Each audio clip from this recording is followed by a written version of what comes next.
এখন আমরা ১৯৪৮ সালের যে সকল গুরুত্বপূর্ণ ঘটনা রয়েছে ভাষা আন্দোলনের সাথে সম্পর্কিত সেগুলো দেখব।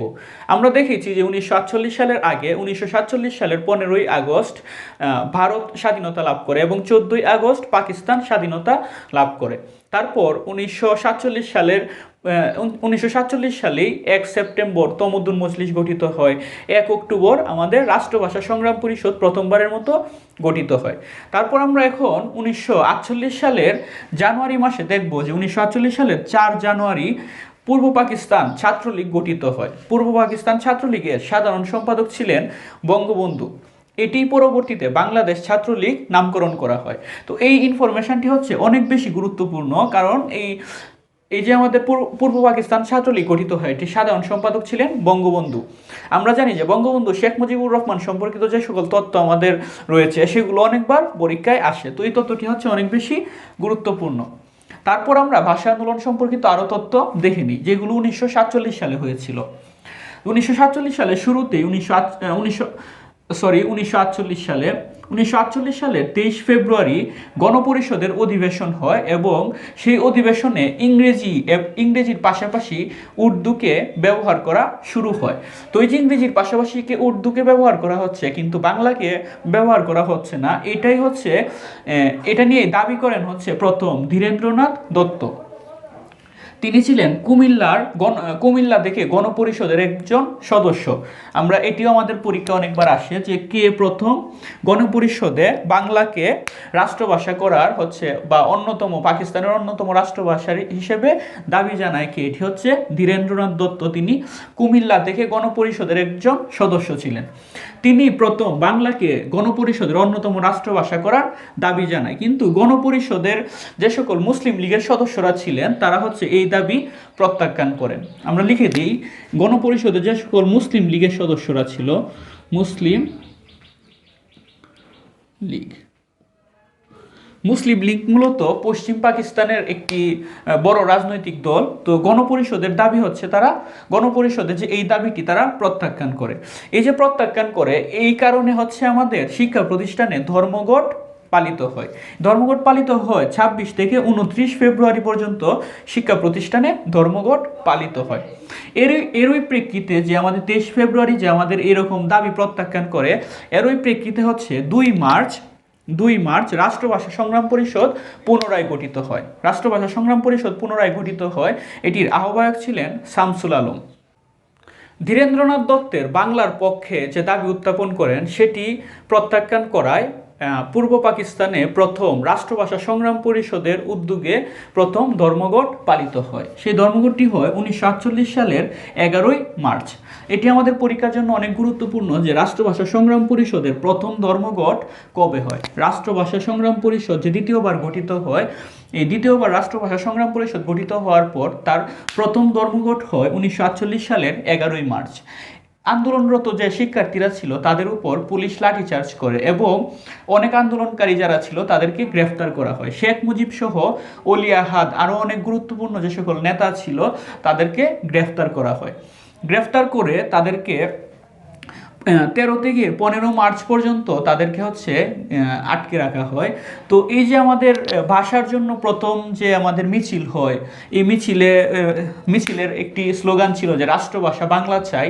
তো এই যে ভাষার জন্য যে প্রথম আমাদের মিছিল হয়, এই জন্য ১৯৪৮ সাল থেকে ১৯৫২ সাল পর্যন্ত ১১ই মার্চকে ভাষা দিবস হিসেবে পালন করা হয়। এটি আমাদের জন্য অনেক গুরুত্বপূর্ণ, ভেরি ভেরি ইম্পর্ট্যান্ট একটি কোয়েশ্চেন এটি, যে কবে ভাষা দিবস হচ্ছে ১১ই মার্চ এবং কবে থেকে কবে এটি পালন করা হয়েছিল। ১৯৪৮ থেকে ১৯৫২ সাল পর্যন্ত ভাষা দিবস হিসেবে ১১ই মার্চকে পালন করা হয়। তারপর আমাদের যে সকল গ্রেফতারকৃত যারা ছিল তাদেরকে মুক্তির জন্য হচ্ছে ধর্মঘট ডাকা হয় ১৩ থেকে ১৫ই মার্চ পর্যন্ত। সেই ধর্মঘট অনেক বেশি উত্তাল হয়ে যাওয়ার পরে আমাদের পূর্ব পাকিস্তানের যে প্রধানমন্ত্রী বা মুখ্যমন্ত্রী ছিলেন খাজা নাজিমুদ্দিন, তিনি একটি চুক্তি স্বাক্ষর করেন। চুক্তি স্বাক্ষরের মধ্যে কয়েকটি জিনিস ছিল যে গ্রেফতারকৃত যারা আছে তাদের মুক্তি দিতে হবে, শিক্ষার ভাষা বাংলা করতে হবে, রাষ্ট্রভাষা বাংলা করতে হবে এবং তদন্ত কমিটি গঠন করতে হবে। তো তারপর 15ই মার্চ হচ্ছে তাদের মুক্তি দেওয়া হয়। মুক্তি দেওয়ার পর 16ই মার্চ আমাদের এই শেখ মুজিবুর রহমানের নেতৃত্বে ঢাকা বিশ্ববিদ্যালয়ের আমতলায় একটি প্রতিবাদ সমাবেশ গঠিত হয়। এগুলি ছিল হচ্ছে আমাদের এই 1948 সালে মার্চ মাসের কিছু গুরুত্বপূর্ণ। 1948 সালে ভাষার জন্য আন্দোলন যখন অনেক তীব্র হয়ে ওঠে, তখন পাকিস্তানের গভর্নর জেনারেল মোহাম্মদ আলী জিন্নাহ ঢাকায় আসেন।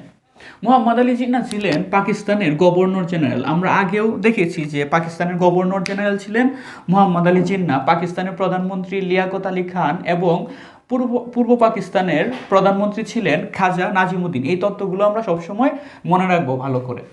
তো 1948 সালের 19 মার্চ তিনি ঢাকায় আসেন। আমরা জানি যে 1948 সালে 16ই মার্চ হচ্ছে প্রতিবাদ মিছিল হয়। তারপর 1948 সালের 11ই মার্চ ভাষা দিবস পালন করা হয় এবং ওই দিন ধর্মঘট পালন করা হয়। তো তিনি 19 মার্চ ঢাকায় আসেন এবং ঢাকায় আসার পর তিনি 2 জায়গায় ভাষণ দিয়েছিলেন। এটি আমাদের অনেকবার পরীক্ষায় এসেছে, এই তত্ত্বটি অনেকবার পরীক্ষায় এসেছে। তো 21 মার্চ এবং 24 মার্চ, 21 মার্চ তিনি ভাষণ দেন রেসকোর্স ময়দানে এবং 24 মার্চ ঢাকা বিশ্ববিদ্যালয়ের সমাবর্তন অনুষ্ঠানে তিনি ভাষণ দেন। তার ভাষণটি ছিল মূলত ইংলিশে। তিনি বলেছিলেন, Urdu and only Urdu will be the state language of Pakistan. এটি এবং আমি এখানে লিখেছি যে উর্দু এবং একমাত্র উর্দুই হবে পাকিস্তানের রাষ্ট্রভাষা। দুইভাবেই পরীক্ষায় আসে, এজন্য 2টি লাইনে আমি লিখে রেখেছি। যখন তিনি এটি বলেন যে একমাত্র উর্দুই হবে পাকিস্তানের রাষ্ট্রভাষা, তখন উপস্থিত ছাত্ররা নানা ধ্বনি দিয়ে ওঠে। তো এই যে নানা ধ্বনি দিয়ে ওঠে, এর মাধ্যমে আসলে আমরা যে পাকিস্তানের যে রাষ্ট্রভাষা উর্দু আমাদের উপর চাপিয়ে দিচ্ছে, এটি যে আমরা মেনে নিচ্ছি না, আমরাও যে প্রতিবাদ করতে পারি, এটির একটি প্রতিচ্ছবি এখানে দেখা যায়। তারপর 1948 সালের 11ই সেপ্টেম্বর মোহাম্মদ আলী জিন্নাহ মৃত্যুবরণ করেন। পরে গভর্নর জেনারেল হন খাজা নাজিমুদ্দিন। এই তত্ত্বটি আমাদের জন্য অনেক গুরুত্বপূর্ণ। 1948 সালের 24 মার্চে মোহাম্মদ আলী জিন্নাহ ঢাকা বিশ্ববিদ্যালয়ে সমাবর্তনে ভাষণ দেন। তারপরের যে সকল ঘটনা রয়েছে সেগুলো আমরা দেখে নিই। আমরা দেখি যে 1948 সালে শিক্ষা সম্মেলন হয়। এই শিক্ষা সম্মেলনে বলা হয় যে বাংলা ভাষাকে আরবি হরফে লিখার একটি প্রচলন করবে। তো এর প্রতিবাদ জানায় হচ্ছে ডক্টর মোহাম্মদ শহীদুল্লাহ। তো এই যে আমাদের বাংলা ভাষাকে যে সংস্কার করবে, এই সংস্কার করার জন্য পাকিস্তান থেকে একটি কমিটি গঠন করা হয় 1949 সালে।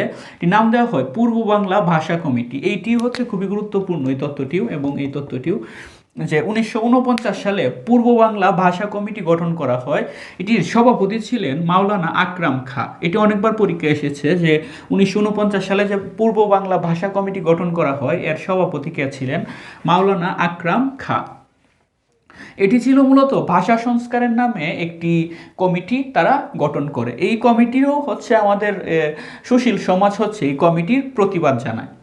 তারপর 1950 সালের 11ই মার্চ ঢাকা বিশ্ববিদ্যালয়ে রাষ্ট্রভাষা সংগ্রাম পরিষদ গঠিত হয়। আমরা দেখেছি যে রাষ্ট্রভাষা সংগ্রাম পরিষদ প্রথমে গঠিত হয়েছিল 1947 সালে, তারপর 1948 সালে এসে আবার রাষ্ট্রভাষা সংগ্রাম পরিষদ গঠিত হয় এবং ঢাকা বিশ্ববিদ্যালয়ে 1950 সালের 11ই মার্চ ঢাকা বিশ্ববিদ্যালয়ে রাষ্ট্রভাষা সংগ্রাম পরিষদ গঠিত হয়। তারপর একটি গুরুত্বপূর্ণ তথ্য এখানে লেখা রয়েছে যে 1951 সালের লিয়াকত আলী মারা যাওয়ার পর পাকিস্তানের প্রধানমন্ত্রী হয় খাজা নাজিমুদ্দিন। আমরা আগে দেখেছি যে আমাদের পাকিস্তানের যে গভর্নর জেনারেল ছিলেন মোহাম্মদ আলী জিন্নাহ, তিনি মারা যাওয়ার পর গভর্নর জেনারেল হন খাজা নাজিমুদ্দিন এবং পাকিস্তানের যে প্রধানমন্ত্রী লিয়াকত আলী খান, তিনি মারা যাওয়ার পর পাকিস্তানের প্রধানমন্ত্রী হয় আবার খাজা নাজিমুদ্দিন। অর্থাৎ প্রথমবার গভর্নর জেনারেল হন, তারপর হচ্ছে তিনি পাকিস্তানের প্রধানমন্ত্রী হন।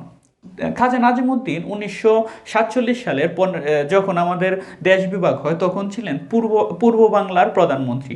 তারপর তিনি গভর্নর জেনারেল হন এবং তারপর লিয়াকত আলী খান মারা যাওয়ার পর তিনি পাকিস্তানের প্রধানমন্ত্রী হন। এভাবেই হচ্ছে এই পর্যন্ত যে আমরা দেখলাম যে পূর্ব বাংলা ভাষা কমিটি গঠন হয়, শিক্ষা সম্মেলনের মাধ্যমে আর বাংলাকে আরবি হরফে লেখার যে প্রচলন শুরু হয়, এগুলার পরে আমাদের চূড়ান্ত পর্যায়ে আমরা দেখতে পাবো 1952 সালে। তারপরে আমরা 1952 সালের ঘটনাগুলো দেখব।